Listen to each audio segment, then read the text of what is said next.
بسم اللہ الرحمن الرحیم۔ خدا کرے تمہیں وہ سب بہت جلد مل جائے جسے پانے کی تم روز دعا اللہ سے کرتے ہو۔ لوگوں کی باتوں پر دھیان دینا چھوڑ دو، کیونکہ عزت اور رزق اللہ دیتا ہے، لوگ نہیں۔ جب تمہیں محسوس ہو کہ تمہاری طبیعت کو ذکر خدا سے سکون محسوس ہوتا ہے تو سمجھ لو کہ اللہ پاک تمہیں پسند کرتا ہے۔ جن راستوں پر چل کر رب کو کھویا تھا ان راستوں کو چھوڑ کر رب کو پا لے، بے شک اللہ کے بغیر ہم کچھ بھی نہیں ہیں۔ کبھی کبھی ہمیں لمحوں کی قدر کا اندازہ نہیں ہوتا جب تک وہ ہمارے لیے یادیں نہ بن جائیں۔ ممکن ناممکن میں مت الجھو، دعاؤں کی طاقت سے تو صحرا میں بھی چشمہ جاری کروایا جا سکتا ہے۔ تم خوش ہو یا تکلیف میں سب سے پہلے اپنی بات اللہ کو بتایا کرو۔ بہترین ہمسفر کی سب سے اچھی خاصیت یہ ہے کہ وہ آپ سے اختلافات اور ناراضگی کے باوجود بھی آپ کا خیال رکھنا اور فکر کرنا نہیں چھوڑتا۔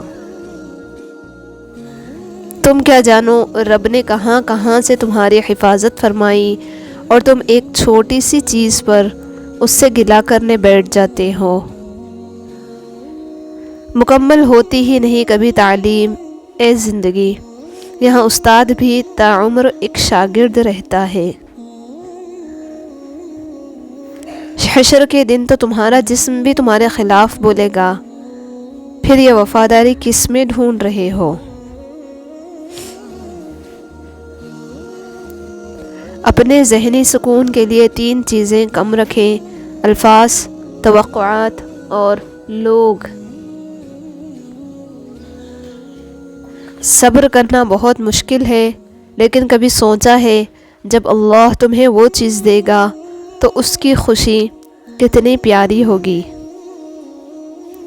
گناہ کے دوران موت نہ آنا اور گناہ کے بعد توبہ کی مہلت ملنا اللہ پاک کا بہت بڑا احسان ہے۔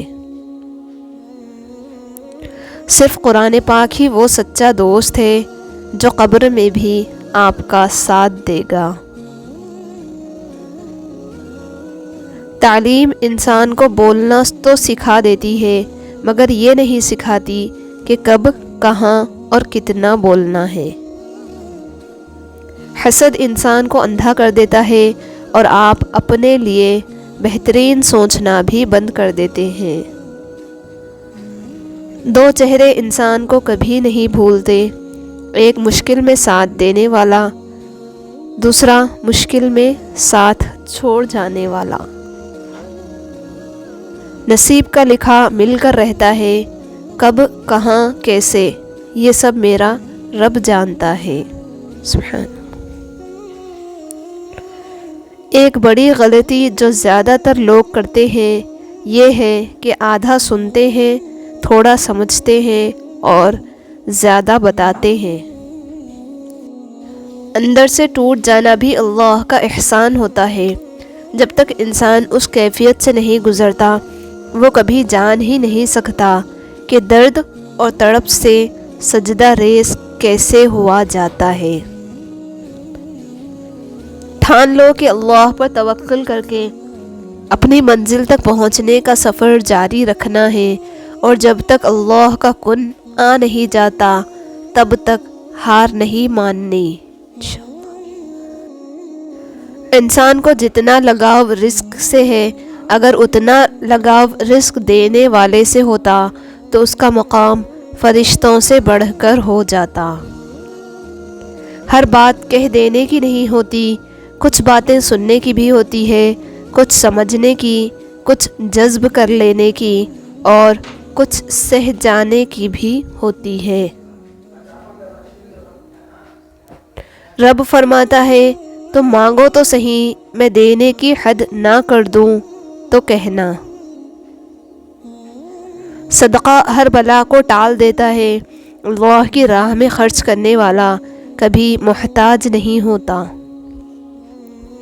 دنیا کے لیے آپ ایک شخص ہیں، لیکن اپنے گھر والوں کے لیے آپ دنیا ہیں۔ اپنا خیال رکھیں۔ اپنی روح کا سودا کسی بھی چیز کے ساتھ مت کرو۔ یہ واحد چیز ہے جو تم اس دنیا میں لے کر آئے ہو، اور صرف اسے ہی واپس لے کر جاؤ گے۔ لوگ کیا کہیں گے؟ یہ ایسی گھٹیا سوچ ہے جو اللہ کا ڈر نکال کے لوگوں کا ڈر ذہن پر غالب کر دیتی ہے۔ انسان دوسرے انسان کو جو سب سے بڑا تحفہ عطا کر سکتا ہے وہ وقت ہے۔ اس سے قیمتی تحفہ انسان کو نہیں دے سکتا۔ سارے قرض لٹائے جا سکتے ہیں سوائے ان کے جو ہمارے والدین کے ہم پر ہے۔ تعلقات کی بنیاد احساس ہے، اور احساس ہمیشہ وہی کرتا ہے جو خود غرض نہیں ہوتا۔ جب جینا ہر حال میں ہے تو مسکرا کر جینے میں کیا حرج ہے؟ 3 لوگ جب آپ کے سامنے بات کر رہے ہوں تو انہیں مت روکیں، والدین، بچہ اور غمزدہ، کیونکہ ان کا دل بول رہا ہوتا ہے۔ تمہارا لباس بے شک خراب اور سلوٹوں بھرا ہو، کوشش کرو کہ تمہاری روح ہمیشہ صاف ستھری اور پاکیزہ رہے۔ نیت کتنی بھی اچھی ہو، دنیا تم کو تمہارے دکھاوے سے جانتی ہے، اور دکھاوا کتنا بھی اچھا ہو، لیکن اللہ تم کو تمہاری نیت سے جانتا ہے۔ ہمیشہ اپنے اچھے نصیب کے لیے دعا کرو، کیونکہ اچھی صورتیں بھی نصیب کی محتاج ہوتی ہے۔ جب رب راضی ہونے لگتا ہے تو بندے کو اپنے عیبوں کا پتہ چلنا شروع ہو جاتا ہے، اور یہی اس کی رحمت کی پہلی نشانی ہے۔ دیر ضرور لگتی ہے، لیکن میرا اللہ دیتا ضرور ہے۔ کسی کا سکون چھین لینے کا کفارہ عبادت کر کے ادا نہیں کیا جا سکتا۔ غصہ ہمیشہ تنہا آتا ہے، لیکن جاتے ہوئے اپنے ساتھ عقل، سمجھ، اخلاق، ذہانت اور شخصیت کی خوبصورتی بھی لے جاتا ہے۔